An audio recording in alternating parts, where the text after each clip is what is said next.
Existe un Nietzsche que nunca te mostraron. No el filósofo domesticado de los libros escolares, no el poeta melancólico que citan en redes sociales, sino el pensador más peligroso que la moralidad convencional ha tenido que censurar sistemáticamente. ¿Por qué censurar?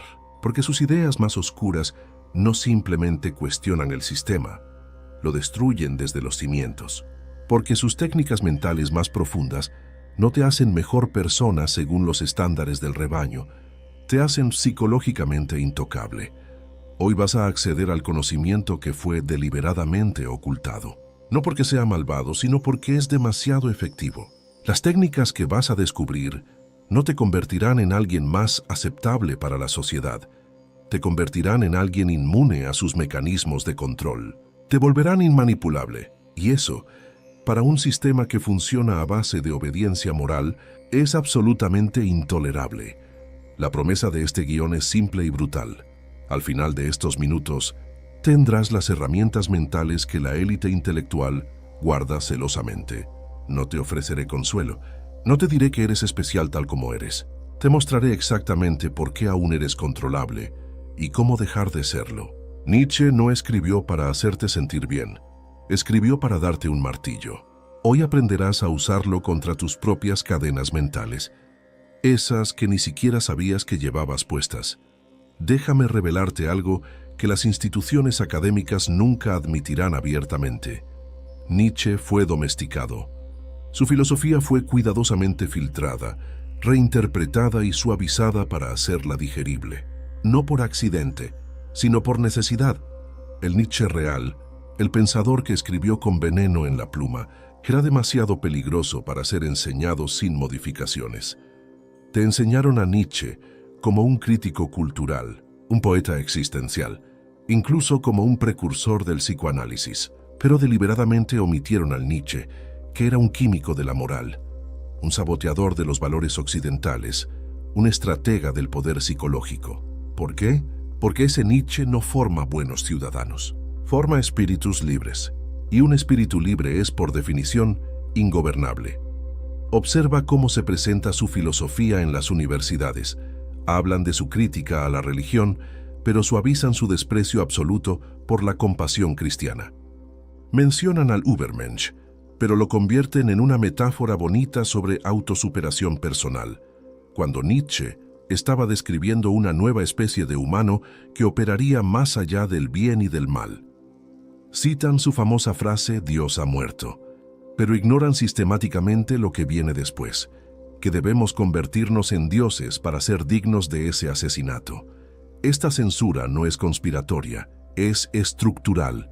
Las instituciones educativas existen para producir individuos funcionales dentro del sistema social. Nietzsche escribió para destruir ese sistema desde adentro. ¿Ves el conflicto? No pueden enseñar genuinamente a Nietzsche sin desmantelar su propia razón de existir. Entonces lo diluyen, lo convierten en algo seguro.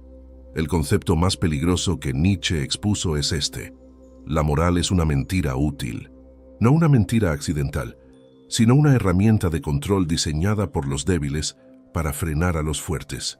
La compasión, la humildad, la igualdad moral, todos estos valores sagrados son, según Nietzsche, estrategias de los impotentes para derribar a los potentes. Y cuando entiendes esto, cuando realmente lo interiorizas, te vuelves imposible de controlar mediante culpa moral. Pero aquí está el problema. Si las universidades enseñaran esto sin filtros, estarían creando generaciones de individuos que no pueden ser manipulados por vergüenza, que no obedecen por miedo al juicio social, que no sacrifican su poder por aprobación ajena. Estarían armando mentes, y ninguna institución que depende de la obediencia puede permitirse armar a sus estudiantes con ese conocimiento. El sistema necesita que seas predecible, que respondas a recompensas sociales y castigos morales, que tu mayor miedo sea ser juzgado como malo. Nietzsche te enseña que ese miedo es tu cadena más pesada y que cortarla es el primer acto de verdadera libertad. Por eso lo censuraron, por eso lo siguen censurando. No con prohibiciones explícitas, sino con interpretaciones inofensivas.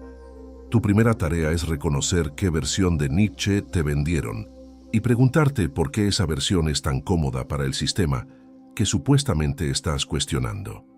Ahora vamos al núcleo prohibido, la técnica de la transvaloración personal radical.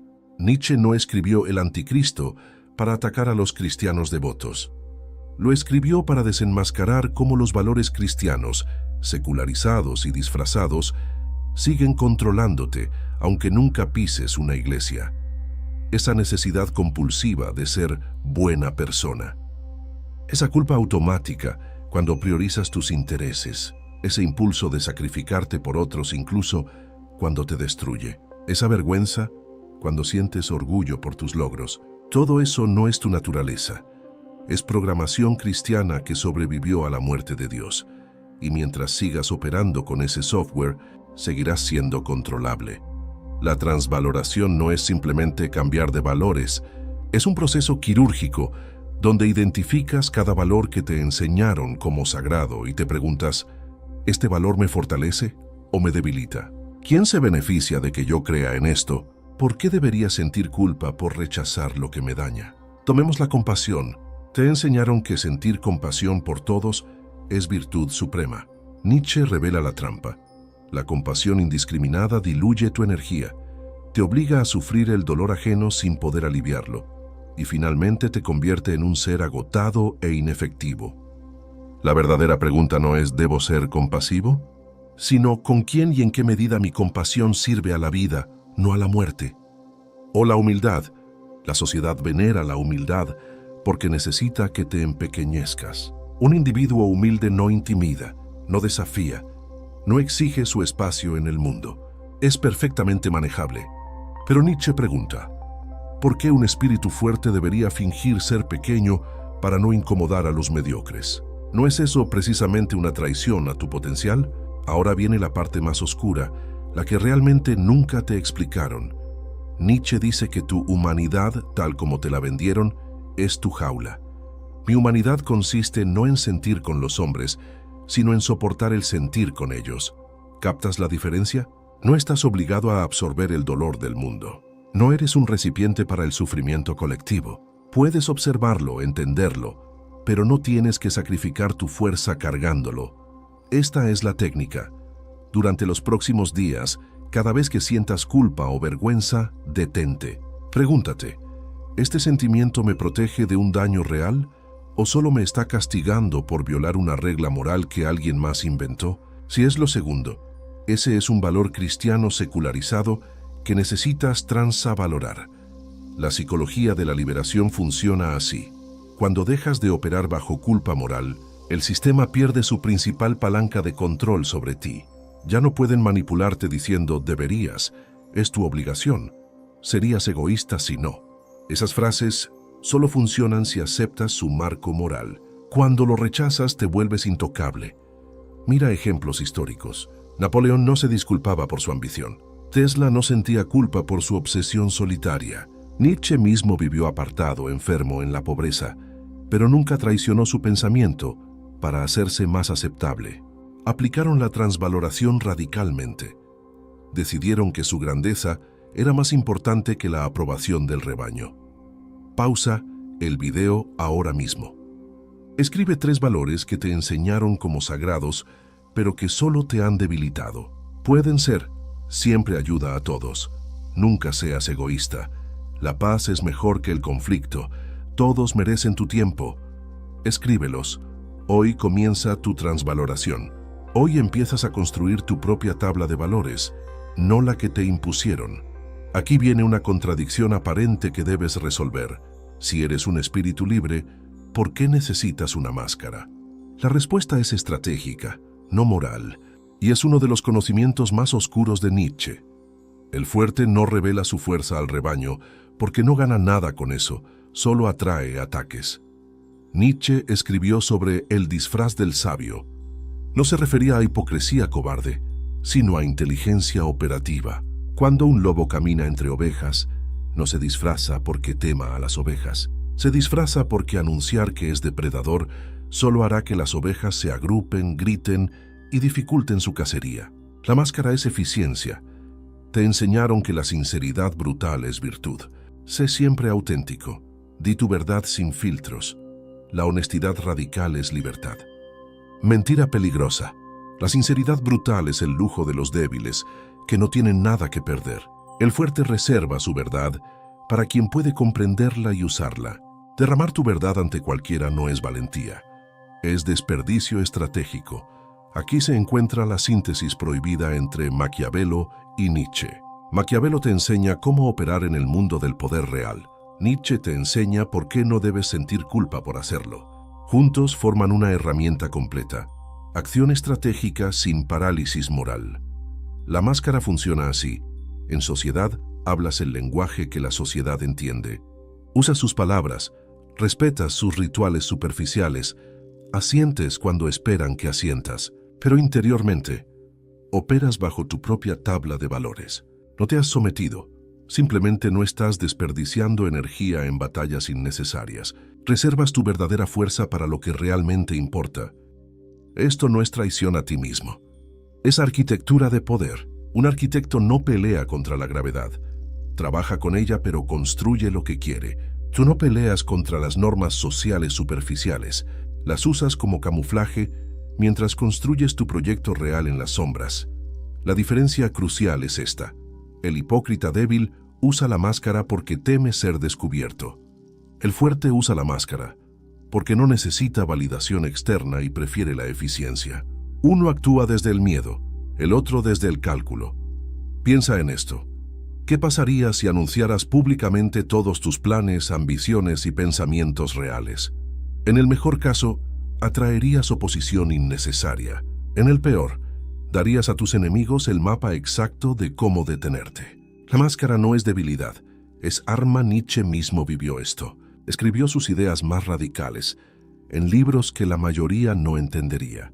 Usó pseudónimos. Escribió en aforismos que podían ser interpretados superficialmente por los débiles, pero profundamente por los fuertes. Construyó capas de significado. Eso es maestría, no cobardía. Aprende a caminar entre ovejas sin convertirte en oveja. Aprende a hablar su idioma sin olvidar el tuyo. Aprende a vivir en sociedad sin ser corrompido por ella. Esa es la máscara del lobo. No te protege de ellos. Te protege de desperdiciar tu tiempo tratando de que te entiendan. Nietzsche pasó años en los Alpes suizos, enfermo, aislado, escribiendo en soledad casi absoluta. La narrativa común dice que fue una tragedia. La verdad oscura es que fue un laboratorio. Y en ese laboratorio forjó las ideas más peligrosas de la filosofía occidental. La soledad no fue su maldición, fue su herramienta de trabajo.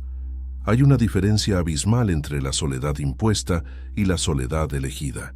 La primera es exilio, castigo, algo que te sucede. La segunda es un laboratorio mental, algo que creas deliberadamente para forjar tu espíritu sin interferencias. El problema es que la sociedad moderna ha demonizado tan efectivamente la soledad que ya ni siquiera puedes distinguir entre ambas. Aquí está el conocimiento prohibido. Cuando te aíslas completamente, cuando eliminas toda validación externa durante periodos prolongados, algo extraordinario sucede en tu mente. Primero, pánico.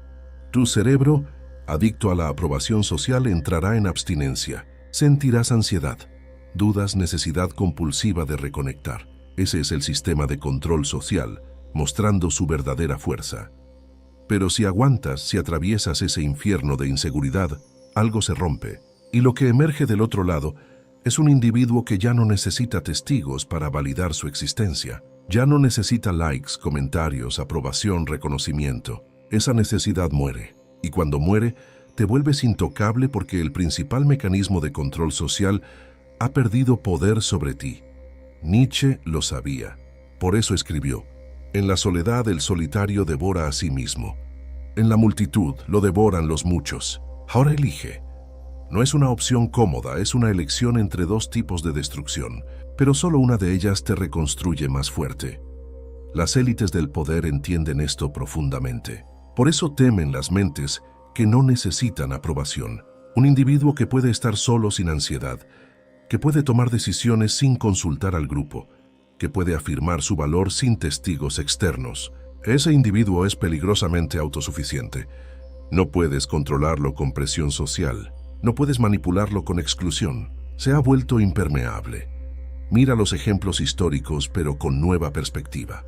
Tesla trabajaba solo, rechazaba colaboraciones, operaba en su propio universo mental. Dostoyevsky escribió sus obras maestras en prisión y exilio. Napoleón, después de su primera derrota, pasó meses en Elba no lamentándose, sino reforjando su estrategia. Esa soledad no los debilitó, los afiló. La técnica práctica es brutalmente simple pero psicológicamente devastadora. Establece períodos de desconexión total. No hablo de un fin de semana sin redes sociales. Hablo de semanas donde no buscas validación alguna. No compartes tus logros. No pides opiniones. No verificas qué piensa nadie de ti. Trabajas en tus proyectos en silencio absoluto. Al principio tu mente gritará: ¿y si me olvidan? ¿Y si pierdo relevancia? ¿Y si no le importo a nadie? Esos gritos son la prueba de tu dependencia. Cada uno de esos miedos es una cadena que el rebaño usa para mantenerte cerca. La soledad deliberada las rompe una por una. Y aquí está la paradoja final. Solo cuando puedes estar completamente solo, sin necesitarlo, estarás realmente presente con otros. Porque ya no los necesitas para validar tu existencia.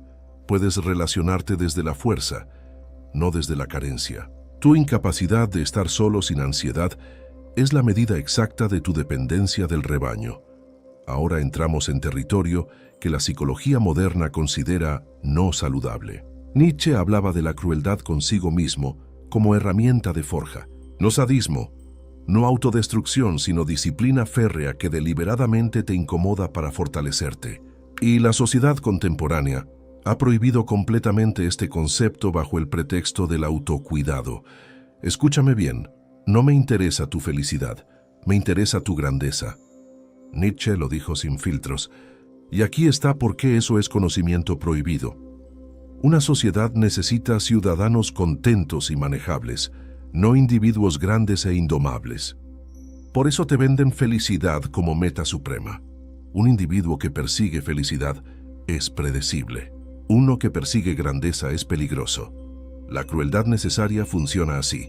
Identificas tu zona de confort y deliberadamente la destruyes.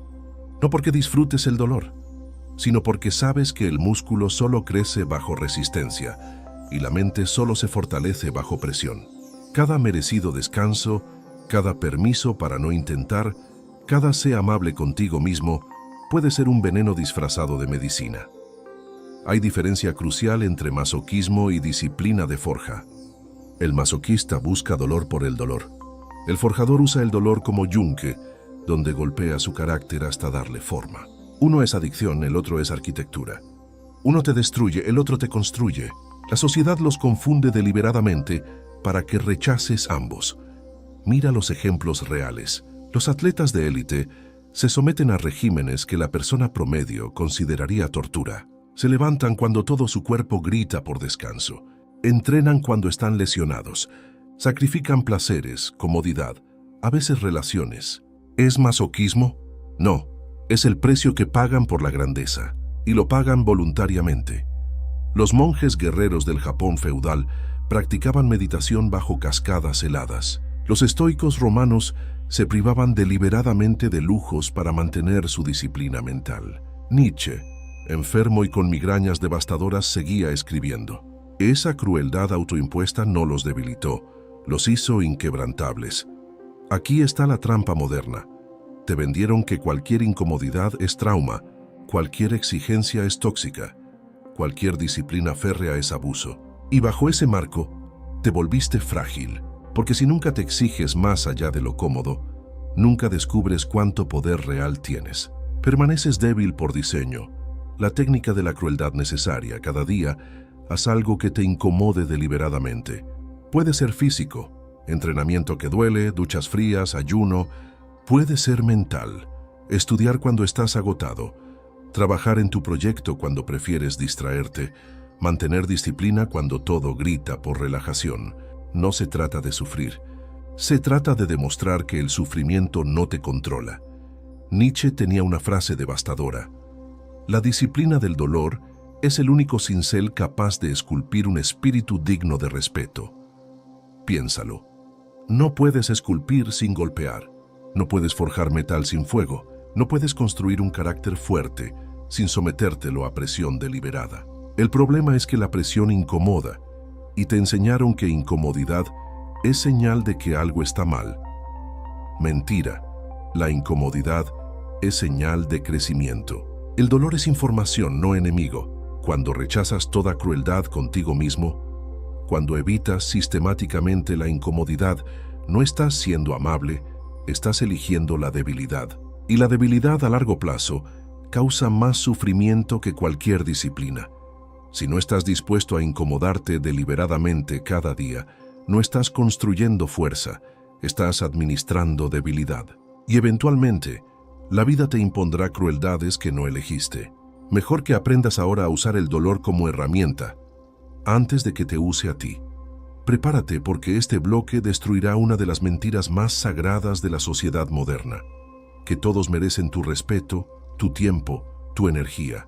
Nietzsche consideraba el desprecio no como defecto moral, sino como herramienta filosófica necesaria. Y tenía razón de formas que nunca te enseñarán en ninguna institución educativa. Primero, debes entender la diferencia entre desprecio reactivo y desprecio activo. El desprecio reactivo nace del resentimiento, del dolor de sentirte inferior. Es el desprecio del débil que odia al fuerte. Eso es veneno puro. Pero el desprecio activo es diferente.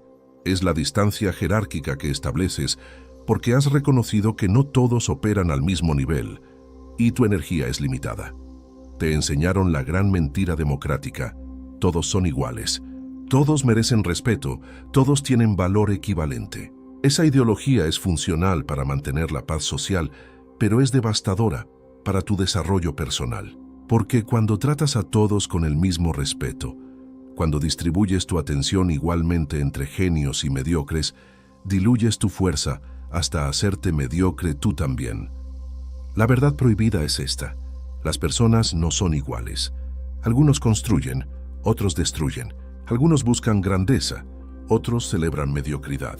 Algunos tienen disciplina férrea, otros operan por impulsos. Algunos piensan por sí mismos. Otros repiten lo que les dijeron, y tratar a ambos grupos con igual respeto no es virtud, es suicidio estratégico. Nietzsche hablaba del desprecio como arma filosófica para proteger tu ascenso. No estás obligado a debatir con quien no puede entender. No estás obligado a explicar tu visión a quien la ridiculizará. No estás obligado a invertir en relaciones que te drenan. El desprecio activo es simplemente reconocer: tu nivel y el mío no son compatibles, y eso no me hace malo, me hace estratégico. La psicología del desprecio funciona así. Cuando dejas de necesitar convencer a otros, cuando dejas de buscar validación universal, cuando aceptas que algunos nunca te entenderán, y eso está bien, una carga masiva se levanta de tus hombros. Ya no peleas batallas innecesarias, ya no desperdicias argumentos en sordos voluntarios. Te vuelves eficiente. Mira cómo operan los grandes. ¿Crees que Elon Musk debate con cada crítico en Internet? ¿Crees que Nietzsche respondía a cada académico que lo malinterpretaba? ¿Crees que Tesla perdía tiempo explicándose ante quienes lo llamaban loco? No, aplicaban desprecio estratégico, ignoraban el ruido y seguían construyendo. Su silencio era más poderoso que cualquier defensa. La técnica práctica es brutal pero liberadora. Identifica quién en tu vida merece tu energía premium y quién no. No es crueldad, es jerarquización de recursos. Tienes 24 horas al día. Energía mental limitada, tiempo finito en esta vida. Gastarlo equitativamente entre todos es la receta perfecta para no lograr nada significativo. Establece niveles. Nivel 1. Personas que suman a tu ascenso, que entienden tu visión, que operan a tu frecuencia o superior. A estos les das tu mejor versión. Nivel 2. Relaciones funcionales necesarias, neutras, cordialidad eficiente, nada más. Nivel 3. Energías vampíricas, críticos destructivos, mediocres orgullosos. A estos, desprecio activo, indiferencia total. El error mortal que cometes es creer que debes convencer al nivel 3, que si explicas mejor, si eres más paciente, si demuestras tu valor, finalmente lo entenderán. No, algunos nunca lo harán porque su identidad completa está construida sobre no entenderte. Dejarlos ir no es fracaso, es maestría. Te enseñaron que todos merecen respeto. Esa mentira democrática existe para mantener cohesión social, no para hacerte fuerte. La verdad nietzscheana es: respeto es algo que se gana demostrando valor, disciplina, fuerza. No es un derecho universal. Y cuando operas bajo esa verdad, sin culpa, te vuelves intocable porque has aceptado la jerarquía natural de la existencia. Intocable es quien establece jerarquías de valor y vive de acuerdo con ellas. No necesita que todos lo amen, no busca aprobación universal, sabe exactamente quién merece su energía y quién no. Y esa claridad, ese desprecio estratégico hacia lo que no sirve, es poder puro. Llegamos al concepto más devastador de Nietzsche, el que funciona como filtro final para separar espíritus fuertes de débiles, el eterno retorno. Y no es solo una idea filosófica abstracta, es un test psicológico brutal que puedes aplicar ahora mismo para revelar si eres digno de tu propia vida. La premisa es simple y aterradora. Imagina que un demonio te visita y te dice que vivirás esta vida exactamente igual, con cada detalle idéntico, infinitas veces, cada momento de dolor, cada humillación, cada fracaso, pero también cada victoria, cada placer, cada segundo de grandeza. Todo se repetirá eternamente, sin cambio posible. ¿Cuál sería tu reacción? Si tu respuesta honesta es horror, si la idea de repetir tu vida eternamente te llena de desesperación, entonces Nietzsche tiene malas noticias para ti. Estás viviendo mal. Estás tolerando una existencia que no estás dispuesto a afirmar. Estás aceptando relaciones, trabajos, hábitos y valores que en el fondo desprecias. Eres un cobarde existencial, pero si tu respuesta es sí, repetiría esto eternamente. Si puedes mirar cada aspecto de tu vida, incluso el sufrimiento, y decir esto tiene valor, esto es digno de repetirse infinitamente, entonces has alcanzado algo que la mayoría nunca tocará: la afirmación total de tu existencia. Eso es lo que Nietzsche llamaba amor fati, amor al destino. Aquí está el conocimiento prohibido. La mayoría de las personas fallarían este test catastróficamente, porque la mayoría vive en compromiso perpetuo. Aceptan trabajos que odian por ahora. Mantienen relaciones tóxicas hasta que algo mejor aparezca. Postergan sus verdaderos proyectos para cuando haya tiempo. Viven esperando que la vida real comience algún día en el futuro. El eterno retorno destruye esa fantasía. Te dice: no hay futuro diferente, solo esta vida repitiéndose. ¿Aún la aceptas? Y para la mayoría, la respuesta es un no rotundo, lo cual significa que están viviendo vidas que ellos mismos consideran indignas de ser vividas. Esa es la tragedia del último hombre, del mediocre. Vive sin poder afirmar su propia existencia. Ahora viene la aplicación práctica, la que convierte esto de filosofía abstracta en herramienta de poder. Usa el eterno retorno como bússola diaria. Cada decisión que tomes, pregúntate: ¿repetiría esto eternamente? Si la respuesta es no, estás traicionándote. Si la respuesta es sí, estás construyendo una vida digna. ¿Ese trabajo que te drena, lo repetirías eternamente? No. Entonces sal de ahí o transfórmalo radicalmente. ¿Esa relación que toleras por costumbre, la revivirías infinitas veces? No. Entonces termínala. ¿Ese hábito destructivo que justificas, lo repetirías eternamente? No. Entonces elimínalo hoy. La mayoría no hace esto porque requiere una valentía aterradora, la valentía de reconocer que están viviendo vidas que ellos mismos consideran basura. Es más fácil mentirse, decir estoy construyendo hacia algo mejor, y seguir tolerando lo intolerable. Pero el eterno retorno no permite esas mentiras. Te obliga a confrontar la verdad.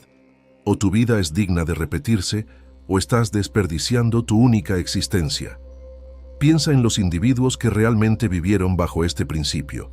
Nietzsche, enfermo y en pobreza, nunca traicionó su filosofía para hacerse popular. Eligió vivir una vida que podía afirmar eternamente, aunque fuera dolorosa. Napoleón en Santa Elena no se lamentaba de sus elecciones. Había vivido con intensidad absoluta y repetiría cada batalla. Tesla murió solo y sin dinero, pero había perseguido su visión sin compromiso.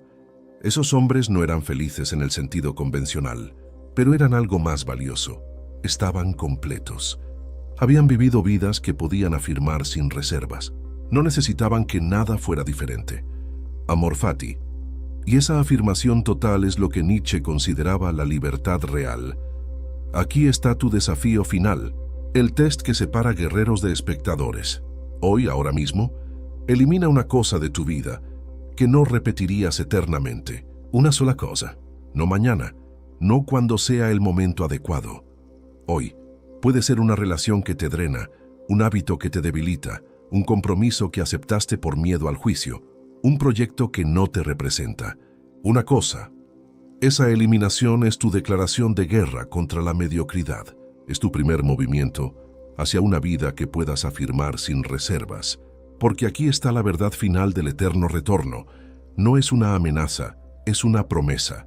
Si construyes una vida tan poderosa, tan auténtica, tan llena de significado que la repetirías eternamente sin cambiar nada, entonces la muerte pierde su aguijón.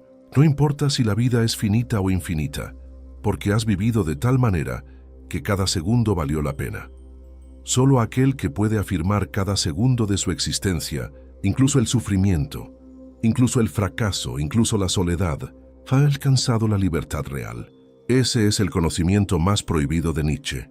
Que la libertad no viene de eliminar el dolor, sino de construir una vida tan valiosa que incluso el dolor sea digno de repetirse eternamente. Llegamos al final, pero seamos claros, este no fue un guión de filosofía académica, fue un manual de guerra psicológica. Cada bloque fue diseñado no para informarte, sino para armarte. Y ahora tienes en tus manos el conocimiento que las instituciones deliberadamente ocultaron, porque arma mentes de formas que ningún sistema de control puede tolerar. Repasemos lo que descubriste. Aprendiste que Nietzsche fue censurado sistemáticamente porque sus ideas reales destruyen los mecanismos de control social. Entendiste que la transvaloración no es rebeldía adolescente, sino cirugía precisa donde eliminas valores que te debilitan y construyes los tuyos propios. Descubriste que la máscara no es hipocresía, sino estrategia de lobo, operar en sociedad sin ser corrompido por ella. Viste que la soledad no es castigo, sino laboratorio donde forjas una mente que no necesita validación externa para funcionar. Aprendiste que la crueldad contigo mismo, cuando es disciplina de forja y no autodestrucción, es el único cincel capaz de esculpir un carácter digno de respeto. Entendiste que el desprecio estratégico no es crueldad, sino jerarquización necesaria de tu energía limitada. Y finalmente, enfrentaste el test del eterno retorno, la pregunta que revela si eres digno de tu propia vida. Todo esto es conocimiento oscuro. No porque sea malvado, sino porque es efectivo. Y efectividad en manos de individuos autónomos siempre fue peligrosa para sistemas que dependen de obediencia. Por eso lo censuraron. Por eso lo siguen censurando con interpretaciones suaves y académicas que extraen todo el veneno de las ideas de Nietzsche. Pero ahora tú lo tienes. El martillo está en tus manos. La pregunta que Nietzsche te hace desde el otro lado de la muerte es esta: ¿tendrás el coraje de usarlo? Porque una cosa es entender estas ideas intelectualmente, sentir ese subidón de «ahora lo entiendo todo». Otra cosa completamente diferente es aplicarlas, vivir sin buscar aprobación, construir valores propios y defenderlos en soledad, usar el dolor como herramienta, aplicar desprecio estratégico a lo que no sirve, vivir de tal manera que repetirías cada segundo eternamente. Esa aplicación requiere una valentía que la mayoría no tiene, porque ser intocable tiene un precio: la soledad.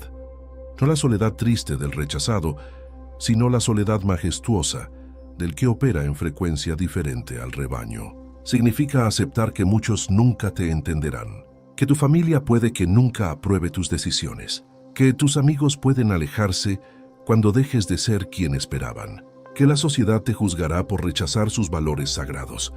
¿Vale la pena ese precio? Nietzsche diría que esa pregunta misma revela debilidad, porque si necesitas que valga la pena, si necesitas garantías antes de actuar, si buscas que alguien te asegure que todo saldrá bien, entonces todavía operas bajo moral de esclavo. El espíritu libre no pregunta si vale la pena, simplemente afirma su voluntad y acepta todas las consecuencias, Amor fati. Intocable no es quien evita el dolor, sino quien lo usa como combustible. No es quien se aísla del mundo por miedo, sino quien camina por él sin ser contaminado. No es quien predica valores que aprendió, sino quien los forja en la soledad de su propia experiencia y los vive sin necesidad de aprobación ajena. No es quien busca ser amado por todos, sino quien ha trascendido esa necesidad infantil y opera desde la fuerza pura. El rebaño dormirá tranquilo esta noche. Seguirán viviendo bajo los valores que les impusieron, buscando aprobación, evitando incomodidad, esperando que algún día la vida mejore mágicamente. Pero tú, si realmente entendiste lo que Nietzsche te ofreció, no puedes volver a dormir ese sueño. Has visto detrás de la cortina, has reconocido las cadenas, y ahora tienes que elegir. Puedes cerrar este video, sentir ese cosquilleo intelectual de qué interesante y volver a tu vida de siempre. Puedes agregar estas ideas a tu colección de conocimiento inerte, filosofía de domingo que nunca aplicas. Eso es lo que hace el 99%. O puedes tomar el martillo y empezar a destruir. Hoy, ahora, una cadena a la vez. La verdadera victoria no es ser amado, no es ser comprendido, no es siquiera ser feliz en el sentido convencional.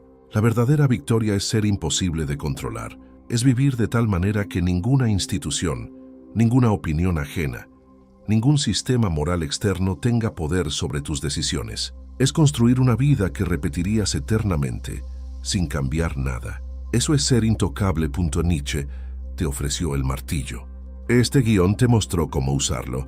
Ahora la pregunta final, la única que realmente importa, ¿lo usarás o solo hablarás de usarlo? El conocimiento prohibido está en tus manos. ¿Qué hagas con él definirá si eres espectador o guerrero? Y esa decisión, guerrero, solo tú puedes tomarla. Nadie más puede forjar tu espíritu por ti. Esa es la soledad final, pero también la libertad final. Ahora ve y conviértete en digno de tu propia admiración.